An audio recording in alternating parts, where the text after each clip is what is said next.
to start off with, of course, as we always do here, I want to acknowledge the lands on which we stand and tell our stories by paying my respects to the Bunurong peoples, who are the first storytellers on this land that we now call Australia. And I pay my respects to their elders, past and present, and any who are visiting us and here in the room today. So welcome, as I said. Our mission here is to illuminate Jewish life. And for us right now, in a world where people seem to want to distance themselves by not having conversations, they don't want to hold spaces, they don't want to have these opportunities. So for us, creating these opportunities to converse with one another and have creative conversations in the many forms that they can actually take is how we believe that we build cohesion and tolerance. So it is absolutely an honor for us to be able to have this event here today.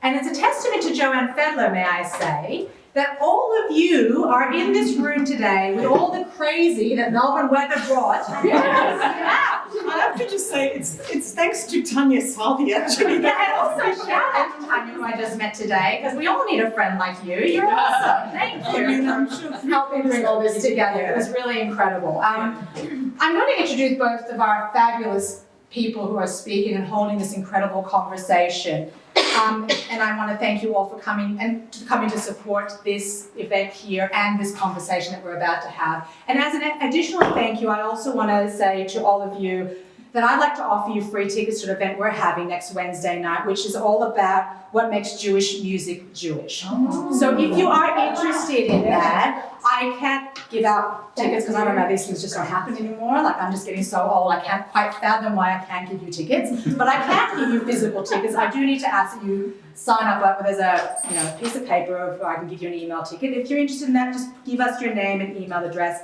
and we will give you a free ticket because we're so grateful that you're here today. Thank you. Thank you. The person of the right generation who's looking at me going, why do we need to do all this stuff? All right, so I'm now going to introduce our fabulous people, which is why I have the piece of paper. Debbie Lee. She's the festival director of Melbourne Jewish Book Week and a veteran across the publishing industry. She's worked in sales, marketing, and commissioning across trade, professional, and academic sectors. She's a proud owner of the award-winning independent publishing company, Gendera Press. Joanne Fedler. She is an internationally best-selling author of 15 books, which have been translated into many different languages and sold over 750,000 copies worldwide. She's a Fulbright scholar, has a master's degree in law from Yale, set up and ran an advocacy center to end violence against women in South Africa, and has spent her life fighting for women's rights. She is a writing mentor and offers writing retreats for women all over the world, as well as online writing courses. So make sure you check her out. Over to you both. Thank you. Thank you. I'm delighted with the entree of your musical mention to invite Julia up here, who is an opera singer. This is a very impromptu, spontaneous thing that we're doing. She's going to just set the scene with some song. I actually walked in here half an hour ago and they noticed the piano at the front, and I've just come from an opera rehearsal, and it felt very incredibly blessed and fortunate. My cousin invited me here, and here I am now singing for you, very impromptu. And setting the tone, obviously this beautiful novel from Joanne Fedler is about a love story. So I'm singing an opera from Gianni Schicchi called O mio bambino caro. It means, oh my beloved father. And it's a story about Loretta, who is a daughter of Gianni Schicchi, her father, and she's begging her father for her lover's hand in marriage, Renuccio. So it is a cappella. I hope you enjoy. In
That was just remarkable, particularly magical because it was impromptu, and I just love those magical moments.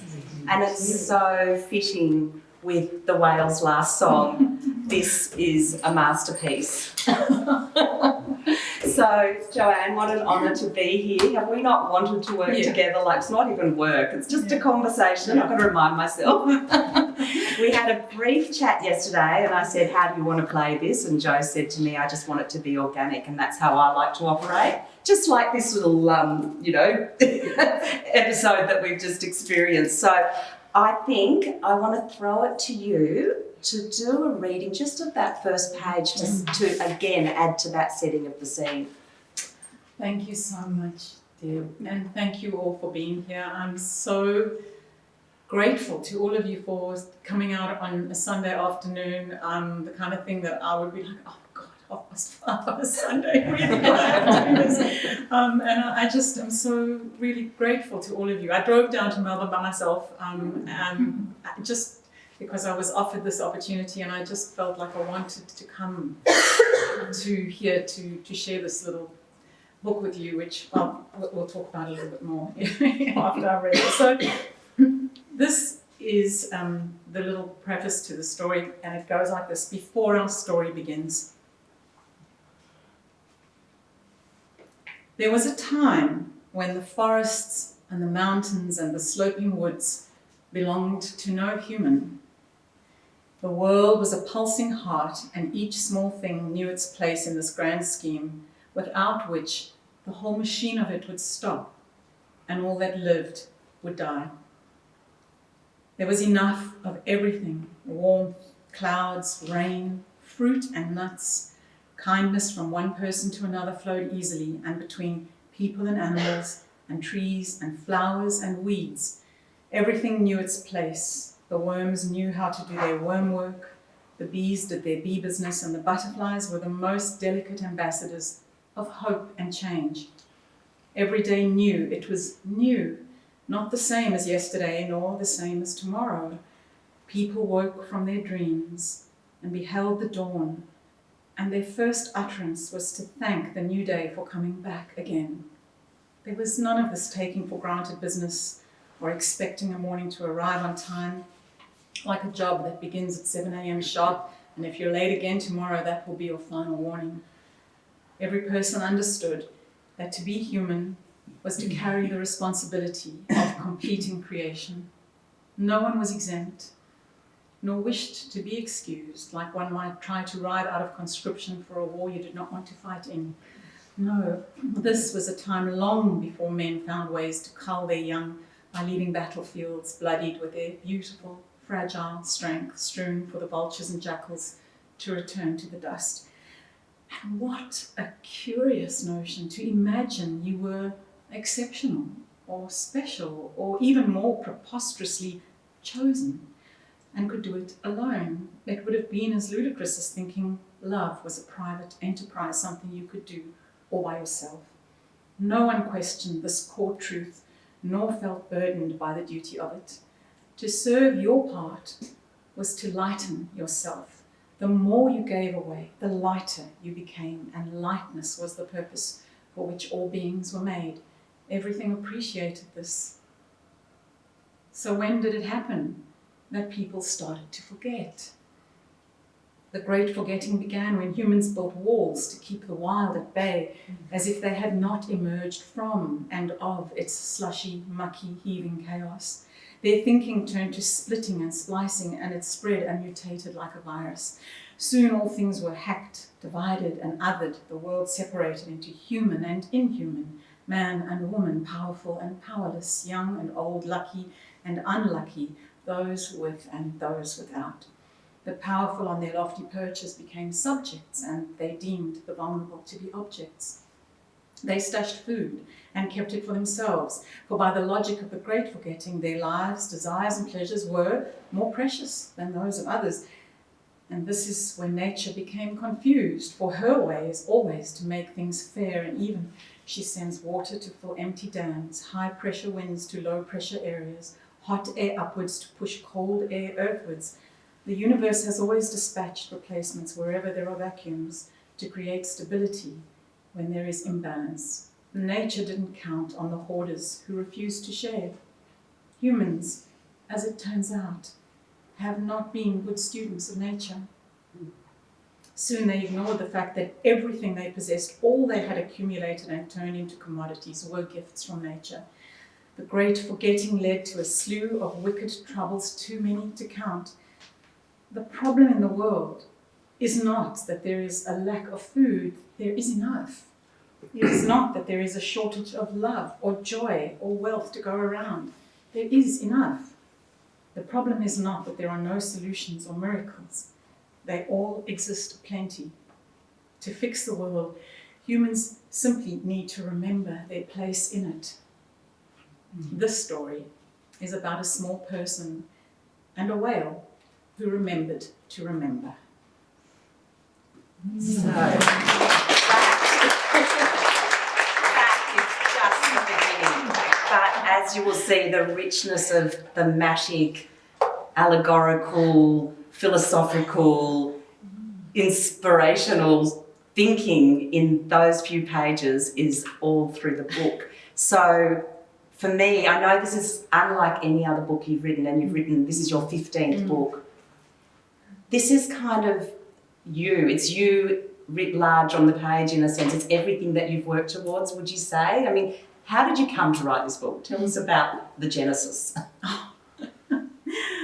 Oh, that's a big question. It's actually, there's actually, I think, quite a simple answer. So I've had quite a long writing career, and unfortunately I kind of peaked really too early in the whole sort of chain of things. So my very first book that was published in Australia did outrageously well in Germany. It sold like 500,000 copies, and it set me up in a way to think about like what I wanted to write and who I wanted to be.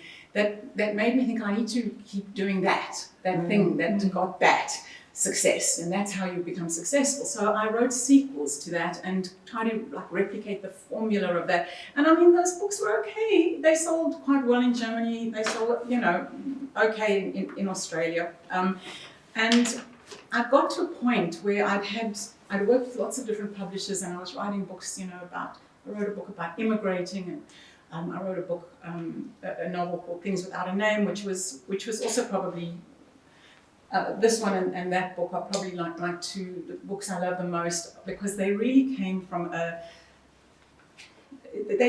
me not thinking about what should I write. They sort of like burst out of me like a cry, almost like a cry. And I got to a point a couple of years ago where I decided that I had actually been a failure as a writer. Like I hadn't been able to, keep being successful and, having a success like, the first year of your career, and then watching yourself sort of steadily decline is really doesn't, it's very hard to kind of like place yourself in that. And so I started, teaching people to write, and then I really thought, I've run out of things to say, and I decided I'm breaking up with writing. I'm done with this. I need a proper ritual to like divorce writing. And I'd had this beautiful walking stick with a woman carved walking stick with a woman holding a book, which I bought in South Africa. I must have been like a woman holding a Bible, but it stood above my desk my whole life. And it was called The Woman of the Book. And she was like my totem. And I decided that it was time to like release her. And I went and I stood on a cliff, and I threw her into the ocean. I said, that's it, goodbye, I'm done with writing, and now I'm ready for my next assignment. Please let me know what that is. And for some reason I decided that I needed to go work for a seaweed company, because maybe, I could stop climate change, because that really would be a useful way of, employing my, the bit of intelligence that I have. And it lasted 6 weeks. It was like a terrible disaster. I learned a lot about myself. I learned about greenwashing. I learned about all sorts of things. And I kind of eventually just, I thought, well, I really don't know what to do. I'm going to help other people to write. That is what I can do. And then there was COVID. Mm-hmm. And then my mother got diagnosed with ovarian cancer. And it was during the height of lockdown, and it was really difficult for me to get back to South Africa to be with her, but I managed to get there. And she died halfway during my trip quite unexpectedly, actually from the chemotherapy, not from the cancer. And at the time I was 54 years old, and I returned to Australia, and I did not know that you could be a 54-year-old woman and lose a mother and feel like you were a 5-year-old child who had just like lost her world. Like her world, I was like, what the hell is this? I'm 54. I'm old enough to be a grandmother. My mother's died when she was 81. What did I expect? And I literally, I dissolved. Like I was unworlded. I really felt like a little girl, and I couldn't read, and I couldn't concentrate. And I didn't know if life was worth living, and what was life without a mother. And you know, anyone who's been through grief knows that grief is like this, it's like being put in a furnace and everything burns away. And that was what happened to me. Everything burnt away. And during this time, I couldn't even read. I couldn't even concentrate to read. And a friend of mine recommended Anne Patchett's book, These Precious Days, because they were little essays and they were easy to digest. And I managed to read them. And in that book, she talked about an author called Kate DeCamillo who writes children's stories. I'd never heard of her. And I was feeling like a little girl. And so I went and I bought all of Kate DeCamillo's books. And over the course of December, I read them like they were, like they were soup. They just filled me up. She's such a beautiful writer. If you haven't read her books, they are beautiful books. But the one, The Magician's Elephant, I read that book, and something in me from my childhood felt like it came back to life. And I finished that book and I thought, I want to write something like that, a children's book about a little girl who's lost her mother and she's trying to save somebody she loves. And I sat down and I wrote the first 3, chapters of The Whale's Lost. So I'm thinking it was just for myself. I was really writing it for like the little girl in me who lost her mother.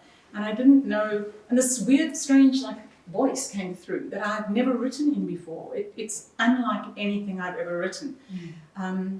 And it, that's how it began. And of course, because I swim in the ocean and I have this very deep relationship with the water and the creatures in the ocean, it felt like all the threads of my life through grief kind of came together. And I wasn't writing it for anyone. I didn't have an agent. I didn't have a publisher. I just was writing it for me. And so it felt like this cry that sort of just came from all of that. Sorry, that was such a long answer. And you've really just sort of, brought together, conflated in the most beautiful way all of the elements in the book which come through. And it's that, loss of a mother. That's a theme in the book. It's the pox, the COVID that comes through. And even as I was saying in the very first pages, the idea of building a wall, and there's all these biblical allusions as well. So, and there's a very strong Jewish thread that goes through, which is interesting because I don't know, it'll be interesting to see what our friends who aren't Jewish, if they pick up on all of those sort of, references. Was that something that you thought about, or did it just, it just flowed?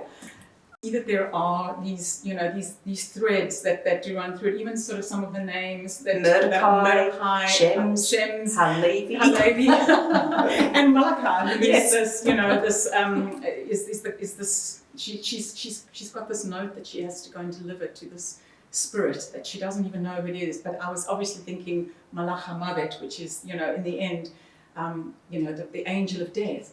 And so I suppose when I was playing with it, I wasn't consciously thinking about it, but that's what's so interesting about writing and creativity is that these things that are really dormant in you and possibly, I guess, even cellular, just plop out and you sort of go, oh well, I don't know where really that came from. But now that I look at it, and I know that this book came from a lot of very deep philosophical personal inquiry and a lot of the work that I've done over the last couple of years, which has got to do with enlightenment. And I read a lot of theory around enlightenment. Andreas Weber, who is a German philosopher who talks about this interconnectedness and that we all have to everything. And I read a lot about whales, and I listened to a lot of whale song and a lot of poetry, rilke. But one of the things that has really deeply influenced me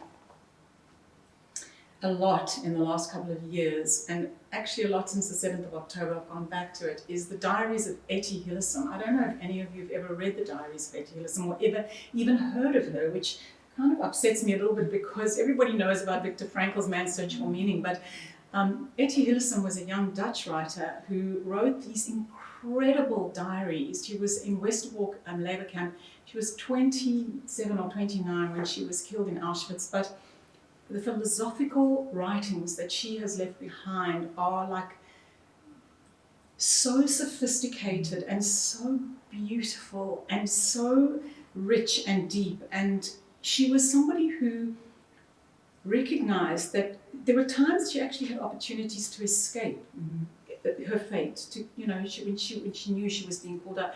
And she didn't take those opportunities because she believed that if she didn't escape, the Nazis were so focused on numbers that somebody else would go in her place, and she couldn't justify that her life was more important than anyone else's life. And she also, you know, understood when you read her writing that there was this world that was going on outside of her that she could not control. There were things that this Nazi machine that she was caught up in, she couldn't stop it, she was part of it. She had no hatred towards anyone. She just accepted that she might die. But in that, she was like, well, what can I do? Knowing that, like, what person will I be? Who will I be in that?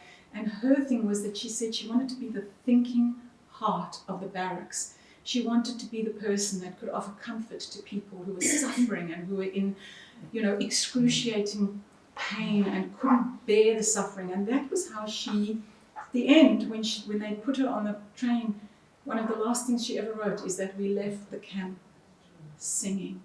We left the camp singing. That took her to her death.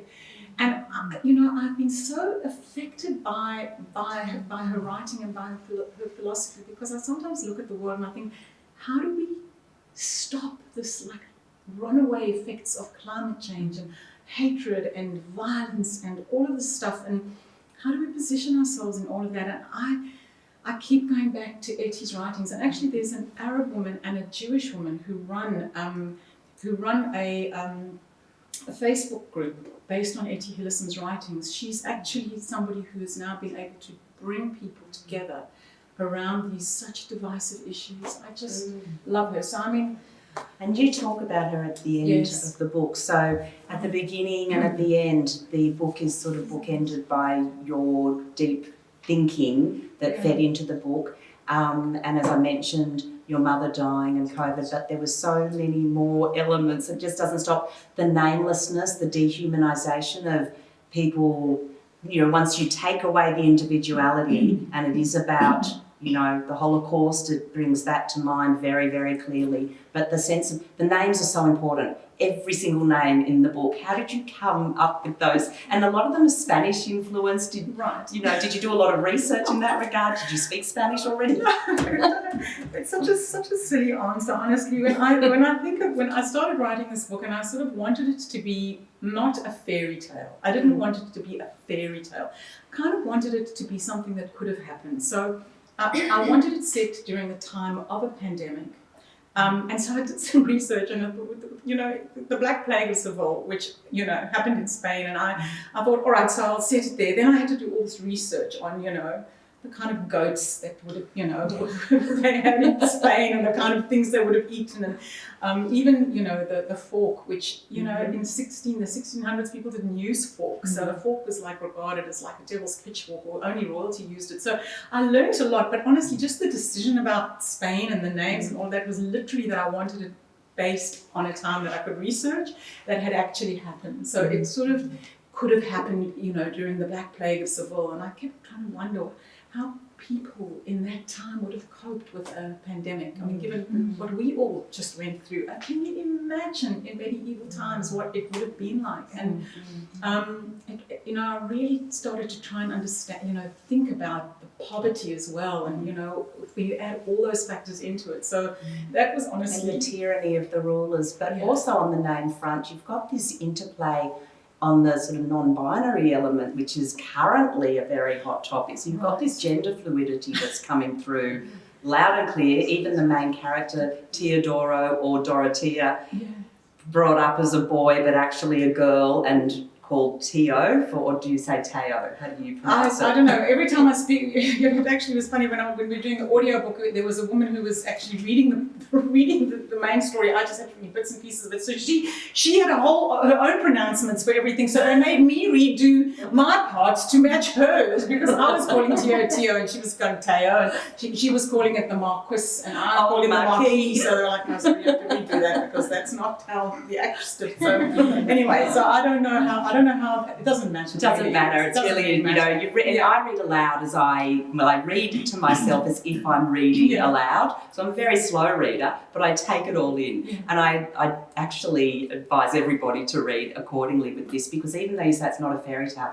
it's a fable, and you do need to hear the words. You need to, and the whole other thing that brings to mind, the language and the way you talk about words and language in the book. And there are people in the book who end up being heroes that are in the beginning illiterate and considered, idiots, but they're actually the wisest people. The Rodrigo, who stutters, but he's an incredible poet. And when he's in the forest, his words flow, but when he gets home and he tries to recite the poetry, he's stuttering. I mean, language is a really important part of the book, and the wisdom, the care with words. Propaganda is another theme. I mean, it doesn't stop. The themes are so thick and fast. Actually, the Marquis, I did a lot of research on Joseph Goebbels. He was based on Joseph Goebbels, and I think in the first draft I called him B-soft. I took the name Joseph Goebbels and I made a kind of mixture of it, and B-soft. I can't remember exactly what I called him, but it was some name. And then when I was fixing it up to sort of, create a kind of consistency, I gave him a different name, a Spanish name. But I love that you read it aloud, because for me, I first wrote it as a children's story. And I wanted, if you were little and you had a mother who sat and read stories to you, which I did with my children, I wanted you to want to read it aloud to yourself slowly and to hear the words. And so I love the fact that you read it aloud and everything, because every single word was important to me. Like every single word I chose really, really carefully in this book. And then when I sent it through to Catherine Milne and HarperCollins, thinking it was a children's book, and I've never written a children's book, so now you have to be repitched. And she came back to me and she said, I want you to rewrite this, but for an adult audience. And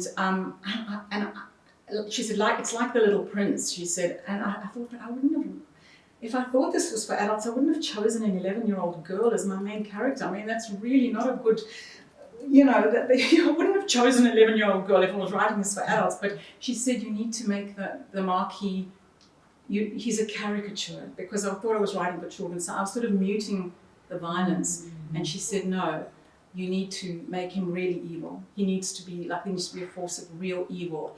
And then so then the story started to change for me. And I really then, when I rewrote it, I had to make it more complex, emotionally more complex. I had to make each character more complex. And so that was a really interesting process, to be asked to rewrite it now for an adult audience, when I had completely conceived it as a children's book. And I'd also been, in my grief, I'd been painting watercolors and doing little line drawings and that sort of thing. And thinking it was for children and that maybe there'd be illustrations in the book and everything, but in the end, they actually included some of my line drawings and my watercolors here, which was just kind of, just simple little line drawings, but just in the right places. So that's a little tale. It was such a different creative process, as well for me, because I was thinking that it was for children. But I think it is still for children. For children maybe 15 years up or even 13 years, a sophisticated child, because you can read this on so many levels. Right. And I feel like, Melbourne Jewish Book Week has a schools program in the coming year.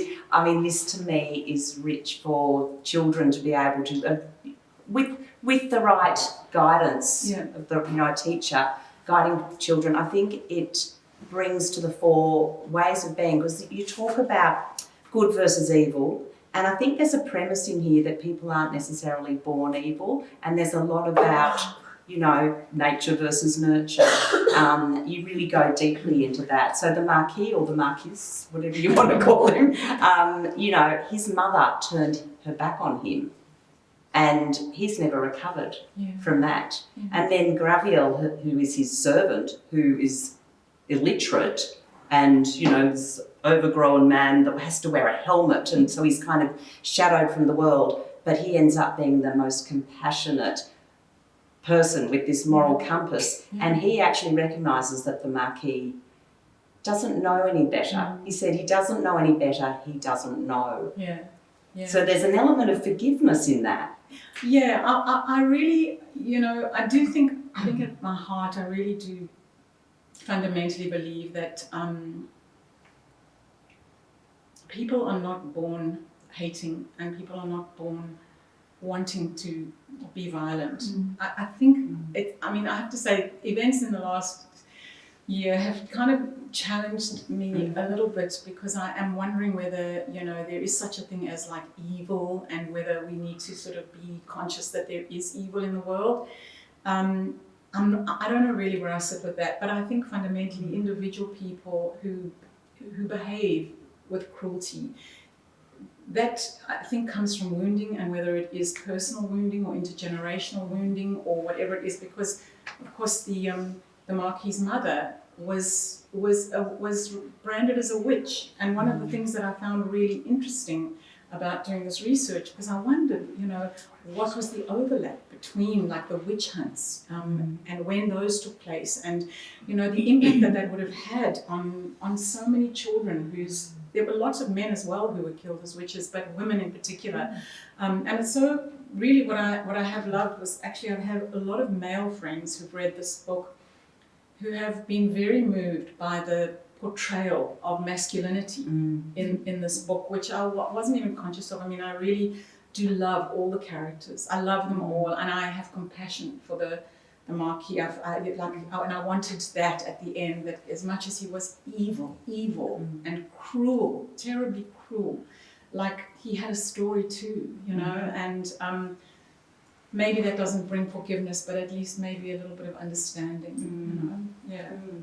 And you actually mentioned when you started about the staff, the stick that you had, that you actually threw into the ocean. So that brings back a huge amount of content from the book, because, you know, now I can actually place it in the sense that I thought it was just totally imaginary. Gracia, the mother of Teo, who is in the beginning swallowed up by the ocean, just as a whale is sort of in the midst, and the whale can't save the mother, but finds a basket with the baby. Well, don't give away. Don't give away. But anyway, I didn't say that. But in the sense that there's a staff. You do talk about the staff, and I'm not even allowed to say where the staff comes from, because that's a spoiler. That's a spoiler. Absolutely. But I just got the shivers, because there were elements, and you mentioned the fork, and that's also very valid. That is, and can I tell you, this is how creativity works. So, like, definitely I mean, you know, and sometimes it's not even conscious. I'm like, oh yeah, that must have been the staff that I threw away. That it's sort of in my consciousness. But the fork, you know, when I wrote the first sentence, when I saw this little girl running through the streets, and she had a note in one hand, and I had no idea what was on the note. And the other hand, I'm like, and she's running, and in her other hand, she had a fork. I was trying to think, like, what could be like the most like bizarre object, and then only later did I recall that a close friend of mine, who is Maori, who lost his mother when he was 8 years old, and had no father, and the siblings were all like scattered amongst the relatives. He once told me that the only object that he had of his mother was a fork. That was the only object that he inherited from his mother, a fork that she had used. And he said when he was a young adult, he went out on his surfboard into the water with this fork when the clouds were low in the sky, and he said that's when the ancestors are close by, and he took this fork and he threw it into the ocean. And he said, and when I came back to the shore, he said, I was all alone inside myself for the first time. And I just, you know, I've never forgotten that he had this fork and he carried it. And he said, I had to let it go because holding onto it was like, it was just this weight.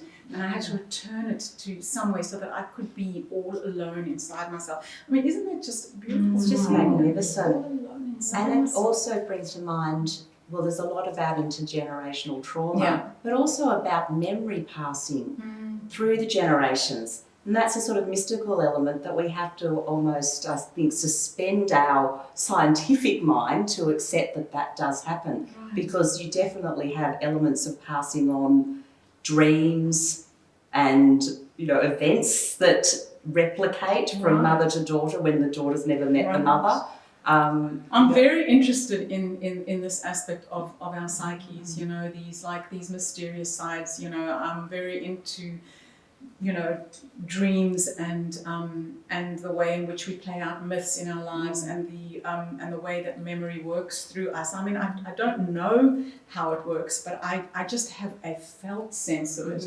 And so I wanted this not to be unbelievable. I didn't want there to be any sort of like magical, you know, somebody goes poof and, you know, something happens. Like I wanted it all to, you know, to feel like very grounded in a real world, you know, that this is something that could have happened. And absolutely, even though it's mystical, you do get drawn in and you do think, yes, I totally buy into that. I totally believe what is on the page it's just absolutely beautiful. And the other thing that is very much a theme is that sense of seeing. You have various protagonists. Teo has one eye, the other one, she wears a patch.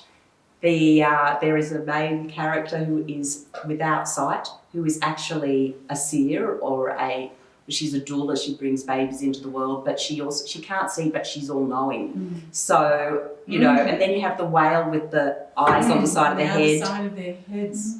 Whales see completely differently from us, you know. We have this, we can see in this frontal way, and we have these two overlapping images and our brain fuses it to one. Whales have one eye here and one eye here. One eye sees this and the other sees that. They have this binocular vision. I mean, is that not just like the most unbelievable It's thing? remarkable. So the idea of what you see and sight was like a huge thing for me as well, you know. Yeah.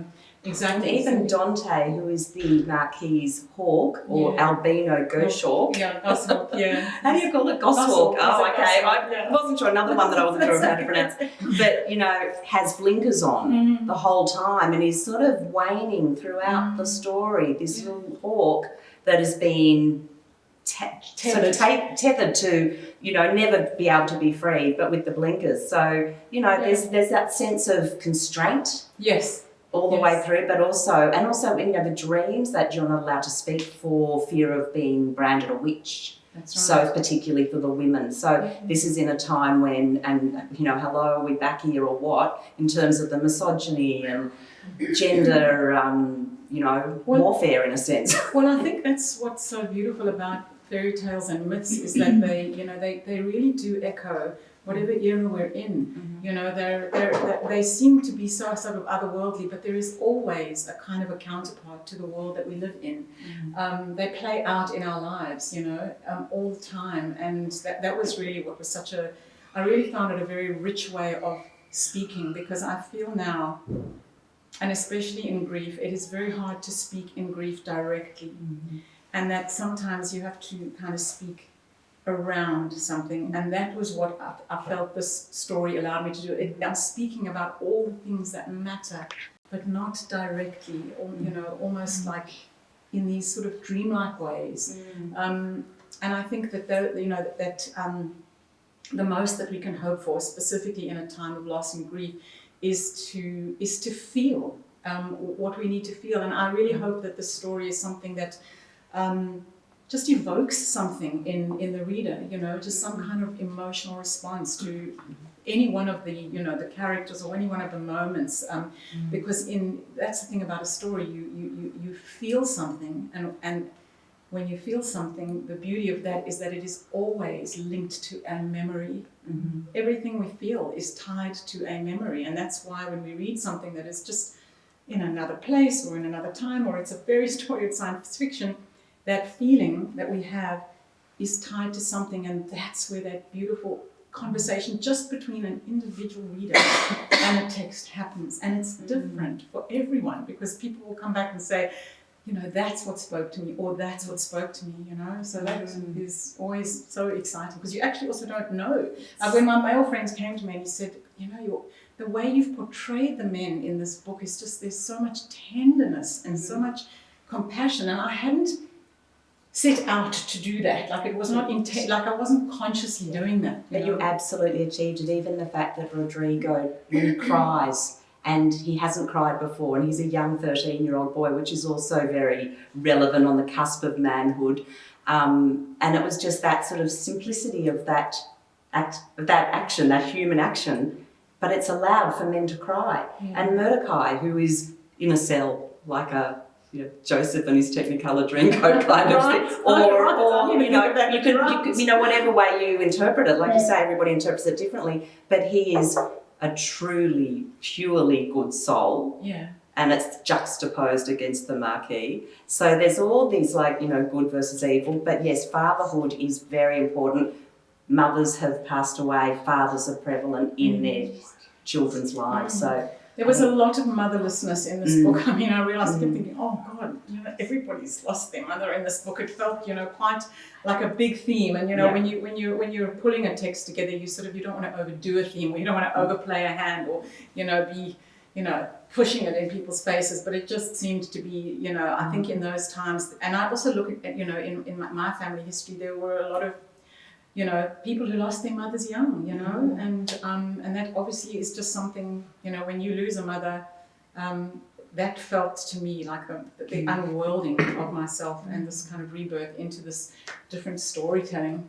That one thing, and we'll go to the questions I think soon, but I think that on that front of parenthood, what you've done is you've tapped into the way having a child. This isn't to say that people that don't have children don't feel it, but that changes the way you relate to the world, I think. Having a child. And there's themes of infertility and miscarriage and stillbirth, which is so tragic, but it just intensifies the emotion that is throughout the book. It's truly remarkable, and when I read what your mother said when she was dying, and she said, I love my life, and show us your arm. Show us what's on your arm. It's okay. So when my mum was dying, she said to my dad, she was a doctor, she knew that it was not long that she had, and she said, I love my life, I love my garden, I love my cat, I love cooking, I love watching Judge Judy, I love having the kids over on a Friday, I love my life. And that was something unusual for my mother, because she wasn't like a hugely emotional person. But she said that after she died, I found a diary at the back of her cupboard that she'd written during a very difficult time in her life. And I looked for those 4 words, I love my life. And I got a tattoo artist in her handwriting to tattoo them on my arm here. So I have I love my life on my arm. And this thing of, it doesn't matter what the life is that you have. My mother had such a modest life, I can just tell you. There was really, literally, she moved between the TV and the stove and her bedroom and the garden. And she loved her life. And I really want to look at this every single day and remember that, if you love life, it doesn't matter what life it is that you're living, and that was what I wanted in the heart of this little Tio, who has one eye. She's not getting her eye back. There's no magic moment in the book where she gets touched with a magic wand and suddenly she can see again. That's what she has. She's got one eye, but she learns how she lost her eye. She learns the truth of how she lost her eye, and in that something else is restored to her. And every character in the story is broken. Has been in some way broken or is imperfect. There's someone who's got a stutter, someone who's got an anxiety disorder, somebody who's lost 3 fingers, somebody who's got no teeth. Everybody, one is crippled. Everybody is broken and in some way. And I wanted you to look at each of these characters and just love them in their brokenness, in their crumpledness, because they're all, so much of one of the big themes for me in this book was like, what would you do? What would you sacrifice for somebody to save somebody that you love? What would you sacrifice to save someone that you love? Because I know that there was nothing I wouldn't have done to save my mother, but I couldn't. And I think at the heart of all of our lives, we hold that question: how do we save the people we love? Well, we can't, but we still try. And I think that it's in that, just trying. Like, I went to bloody South Africa carrying like mushroom powder in my bag because I heard it could. It could stop cancer. Like, I made my mother eat mushroom powder in the weeks before she died, and like I would have done anything to save her. And can I say that in the book itself, the other side of grief is hope. Yeah. And that's what you were carrying. That mushroom powder was hope. Yeah. And we cannot give up on hope. No. Just no matter how bad the world becomes at any point in time. Right.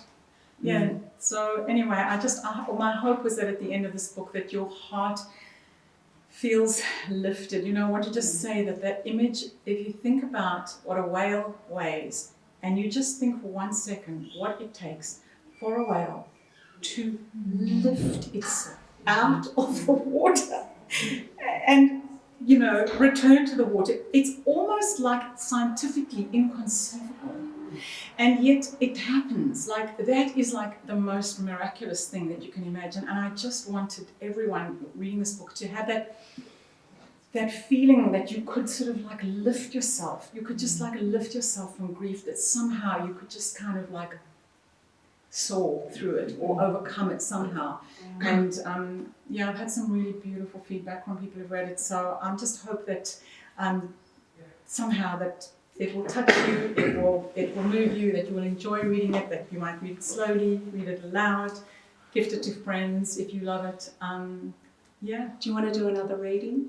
Yeah. Just because every page, I kept saying to Joanne, every page you could just... Are you going to have to suggest something? Do we have time? Oh, okay. I honestly... What would you suggest? I think that, honestly, any page, pick a page. That's literally what I think. Maybe let's just ask.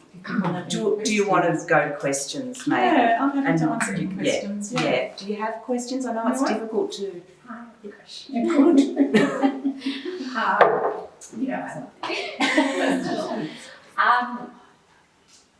I'm going to try and formulate this question well. So, when you first wrote the Whale's Last Song, the first version, you intended for it to be a children's book, and it was right after your mother passed away. And then the publisher, the universe, whatever, sent you a son to rewrite it as a book for adults. Yeah. Do you think that the first version was for your child self, and that the universe asked of you to mother yourself through this grief into adulthood? Wow.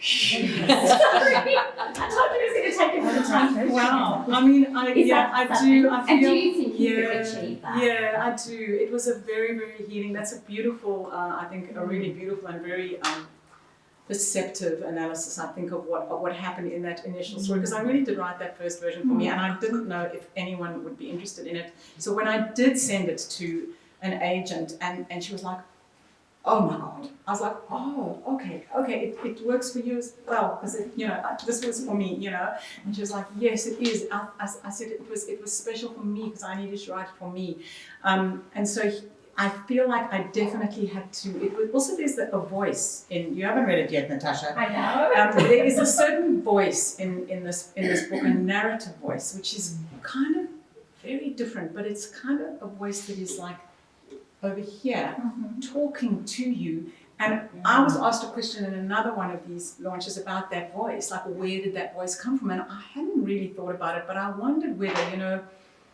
that inside of each of us, even when we are at our lowest, there is a part of ourselves that stands above us, like an angel almost going, it's going to be okay.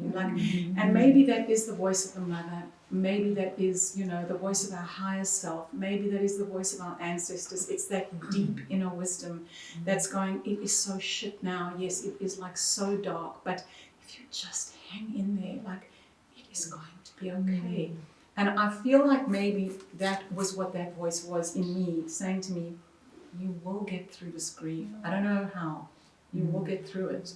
And so that I did have to write that version first to get to this next version, and I trust the writing process so deeply that I know that it was for me. And I think any advice that I would give to anybody writing now, and especially to myself, is write for you. Don't ever look to see what you think you should write, or what's selling, or what, what's trending, or anything like that. Like, the thing that we have to give to the world is the thing that we need to write, and the thing we need to hear. And it was, I feel like that's what I needed to do. And so I'm very grateful for the whole process. I tell you, the rewrite was shit. It was 6 very hard weeks of rewriting. Is that all? It was such a, I had to really do this with the every character, I had to by the time you've got the manuscript, you have thought through everything. And then when somebody says, if you could just write it for the adult market, it's like you're not just turning a knob, like you turn one knob and everything breaks, and then you're like, oh, okay, I've got to reassemble this thing. But it was worth it. And, and I have worked with an amazing editor as well, which is also such a gift when you're in the rewriting process. So, and HarperCollins treated this book with so much love. I mean, you can just see from the cover and the illustrations and everything that they really got it. Like, they got it. And when I sent Catherine back the rewrite, and I sent her this long email explaining to her how I thought about all the characters and why I'd written everything, and the Marquis based on Joseph Goebbels, and philology and all of this and stuff, and she read it and she said, I want to turn that into an author's note. I think that will be a wonderful thing for readers to know all the thinking that went into this, like, seemingly sort of simple tale. So I just feel like they really got it, and they supported what I was trying to do with the book. And I mean, what more could anybody ask for something that you've created in a world that it's received? Hopefully that it will sell, so maybe that would be like a secondary thing. It's going to become a classic. It's like The Little Prince. It's like The Alchemist. It's timeless. It really is. And that is a pox. That is a pox. No, I haven't jinxed it. I am absolutely confident. I think anybody that reads it is just going to travel. It traverses time, it traverses place, it traverses culture. It's without walls, which I think is a magnificent achievement, and that's really what you've done. You've broken down barriers, you've brought huge topics into the individual's mind as they read through, and you have given hope, and that, I think, is just remarkable.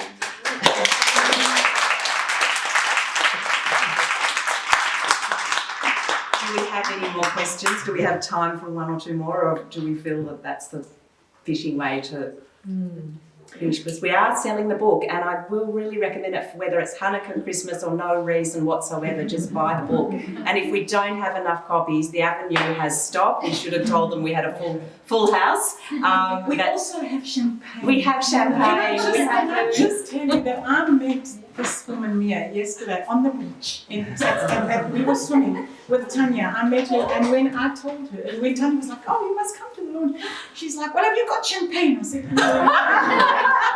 She said, I'm bringing champagne. So she has brought champagne. Another miracle. Champagne miracle. So please will you eat, because we have provided food. Please will you eat, please will you have a little champagne, please will you stay and chat to me, and buy a book. We've also got some of my writing prompt cards here if you want, which my friend Tanya will be selling. But thank you, I just want to say thank you all so much for coming tonight.